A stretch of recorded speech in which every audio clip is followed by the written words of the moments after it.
Ikrar talak kan ketok palunya udah selesai ya Sudah. Bang Sandi ya.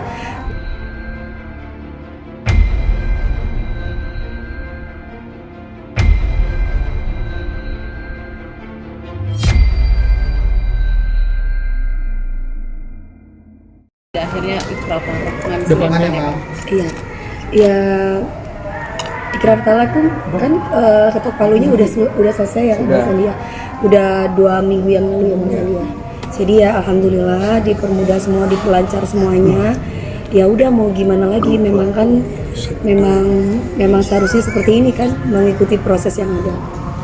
Ya Bang Sandi. Kan kebetulan memang Bang Sandi sama Mas Kris yang ngurusin semuanya. Jadi kan memang saya memang tidak hadir kan. Tapi perasaan Nunung sendiri seperti apa sih? Karena kan memang sudah nggak kepengen dari awal kan, memang udah nggak kepengen ribet-ribet dan pengen cepet selesai. Iya, ya perasaannya pasti lebih lega ya Mbak. Gitu cuman gimana ya, lebih lega aja gitu maksudnya. Ya harus begini. Gitu. Ya harus begini gitu, yang diterima nggak terima ya harus begini. Gitu. Ya harus siap gitu karena semuanya ini kan pasti kan ada suara ngaji nih hatiku gimana gitu perasaannya. Lebih ke ikhlas, lebih menerima gitu. Begini lagi ya gitu. Tapi berusaha move on kembali. Harus dong Mbak, skenario Allah atau keputusan yang tidak sesuai dengan hati harus aku terima walaupun tidak sesuai dengan hati. Namanya juga cobaan. Karena kan siap atau tidak siap diuji, ya harus siap kan gitu kayak Mas Sandi. Kan kita siap atau tidak siap untuk diuji sama Tuhan ya harus siap. Saat ini mungkin ini lagi, bukan mungkin ya, tapi memang saya lagi diuji sama Tuhan. Sekuat apa, setegar apa gitu. Tapi ada rasa penyesalan nggak ini kali ini gagal lagi? Yang menyesal bukan saya lah Mbak. Yang menyesal ya pasti yang menggugat saya insya Allah. Kan saya nggak selingkuh, saya nggak ngapa-ngapain. Kecewa Tiba-tiba saya digugat. karena nggak ada apa-apa tapi tiba-tiba digugat, kecewa nggak? Kecewa. Jangan Karena- pancing-pancing, udah ada. Udah ada mancing-mancing lagi. Udah dong, jangan mundur. Hah? Kecewa kenapa Bang? Ya kecewanya ya namanya rumah tangga itu kan gak ada yang sempurna Mas. Mencari pasangan juga pasti nggak akan mungkin ada yang sempurna. Kalau kita mencari yang sempurna ya nggak mungkin dapat. Makanya setahun, 2 tahun, 3 tahun, 4 tahun, 5 tahun disabar-sabarin, tidak digugat. Apalagi saya punya sahabat, punya teman yang selalu tabayun terus kayak Bang Sandi yang selalu bikin saya itu menerima dan ikhlas gitu.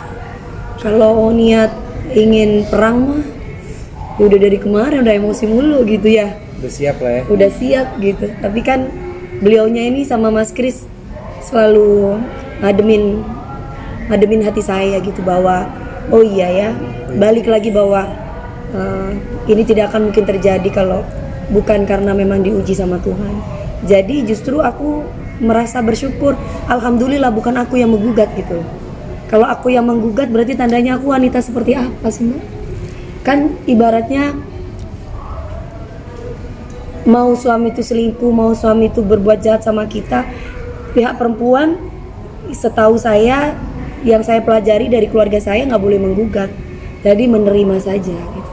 Dari suami pertama sampai saat ini pun saya kan nggak pernah menggugat dan saya menerima.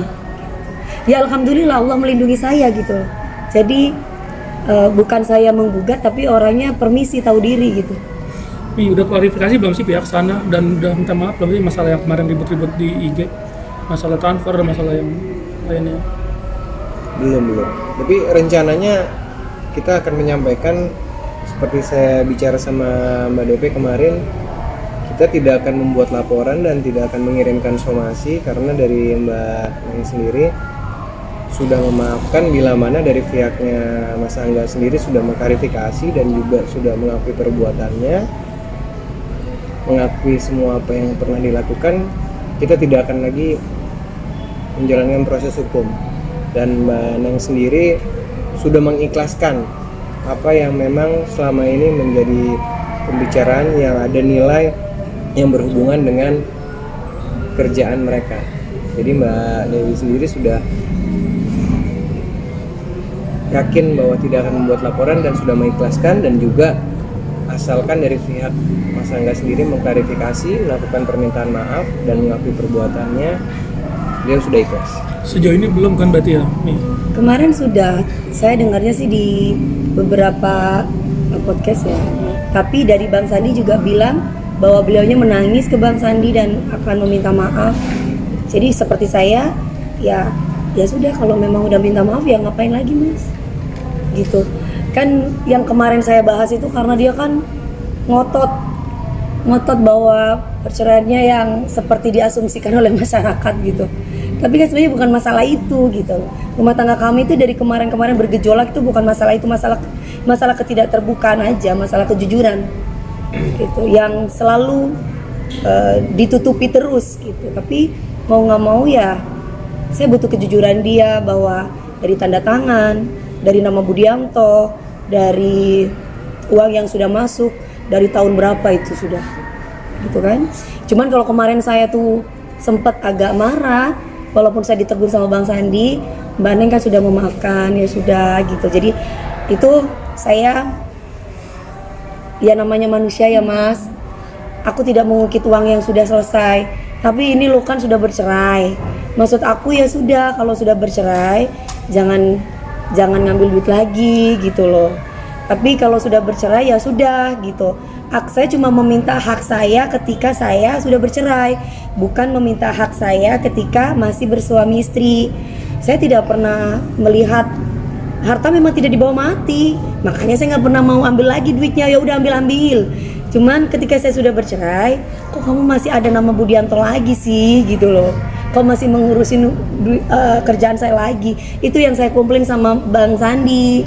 Terus kata Bang Sandi, alhamdulillah sudah ditelepon beliaunya dan sudah clear masalahnya, dan beliaunya siap untuk meminta maaf lagi dan tidak akan melakukan perbuatan itu lagi dengan saya gitu.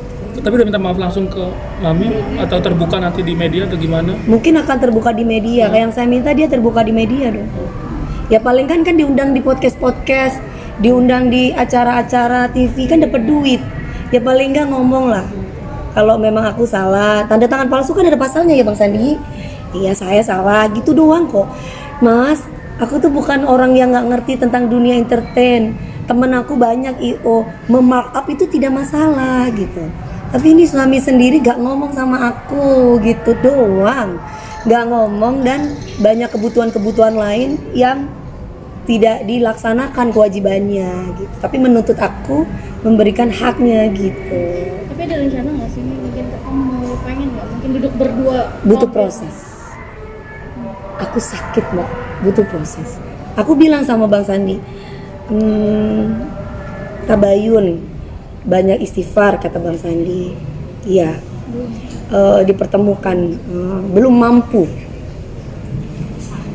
Karena saya tidak menginginkan perceraian dari dulu, dari pertama, kedua, ketiga. Tapi ujian itu untuk saya tidak bisa menolak Mbak. Gitu. Jadi kalau ada sesama perempuan bilang kok doyan banget kawin, kok doyan banget cerai gitu ya. Loh kalau saya menggugat itu saya doyan cerai. Ini saya digugat loh, saya itu tergugat. Dari pertama menikah, kedua introspeksi, saya selalu introspeksi kok. Saya selalu introspeksi. Tapi yang saya tahu perceraian itu kan pasti karena perselingkuhan. Sedangkan 3 suami saya tidak pernah selingkuh. Saya harus keras. Saya tidak pernah KDRT, saya tidak pernah melakukan yang kayak gimana-gimana. Jadi ini takdir saya yang belum tentu wanita lain bisa mempunyai takdir yang sama seperti saya gitu. Mi katanya butuh waktu untuk ketemu. Emang kalau ngeliat Angga kenapa sih Mi?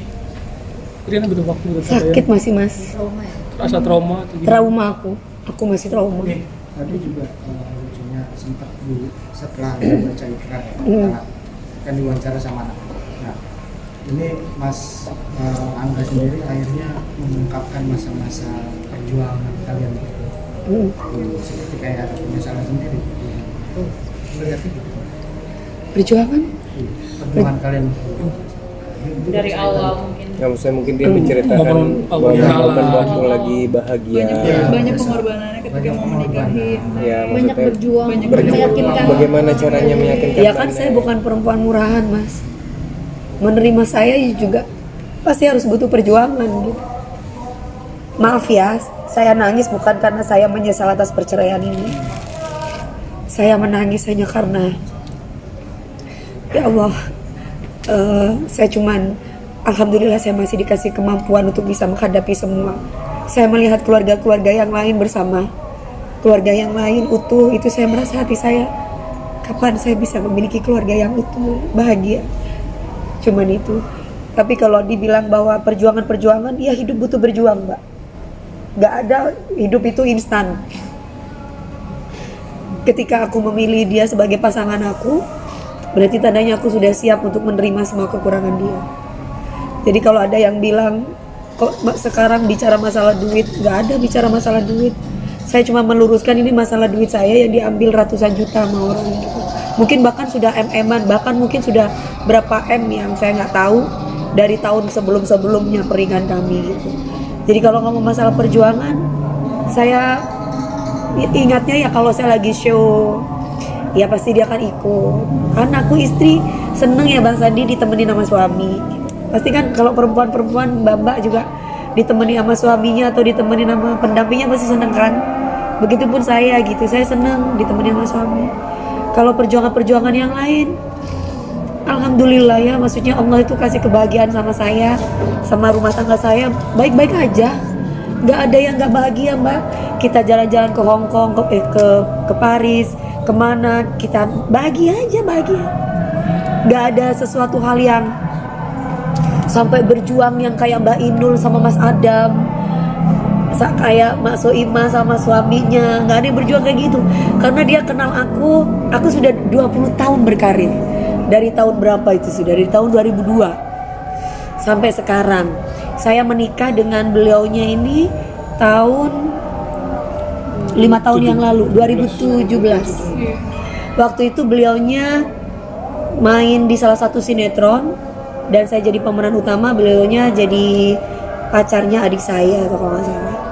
Dari situ dia banyak curhat, saya melihat kesungguhan dia bekerja dan dia masuk ke tim saya. Saya melihat ada kegigihan dia dalam bekerja, dia tidak ada salahnya gitu. Saya akhirnya ya menikah karena memang dia juga minta sama orang tua. Udah itu aja kenangannya. Selebihnya saya bekerja dengan tim saya. Dia menemani saya. Karena yang bekerja, karena saya punya asisten, ada hairdo, ada make up, ada manajer lapangan, dan dia cuma menemani saya.